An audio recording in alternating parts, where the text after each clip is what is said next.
د جلال آباد ښار په بازارونو کې د وچې میوې، کلچو او چاکلیټو دوکانونه د اختر په مناسبت له پیرودونکو ډک ښکاري او په بازارونو کې اختر ته د چمتووالي په موخه ګڼه ګوڼه زیاته شوې.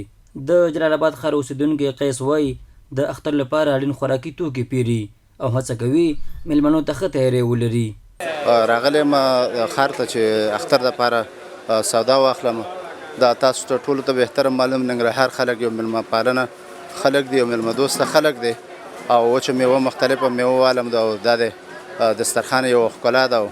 د جلال آباد ښار یو بل اوسیدونکی سالم محمد ناصري بیا وایي د اختر په رانږدې کېدو سره بازارونو کې ګڼه ګوڼه زیاته شوې او خلک په ډاډه زړه خپل پیر او پلور ترسره کوي. کوم د اختر میوګي چې ده دا وړو خپل کور ته نو د هیوادوالو نه هیله لرو چې یوازې د ځان دپاره خوشحالي مه غوره کوئ، په څنګ کې د هغه کونډو یتیمانو دپاره چې د الله نه بغیر بلې اسره نه لري د هغوی هم لاسنیوی وکړئ، په یو اندازه باندې خوشحالي هغوی ته هم ورکوي. بلخوا د وچې میوې او تن هټیوال عبدالباري وایي د اختر لپاره خپل دوکان ته بېلابېلې وچې میوې او چاکلیټونه راوړي او هڅه کوي په خلکو په مناسب قیمت وپلوري. وچه میوه چې د کاروبار ښه ده پرتله د وړکي اختر نه څه کال لږ ضعیف په داسې خلک قربانیانې کوي، بیا هم د خلکو ضرورت وړ چې بیا هم اخلي. شکر ښه ده پرتله د نورو ورځو نه نسبت دغه ورځې بیا ښه دي، لږ بازار هم ښه ده، سوداوې کېږي.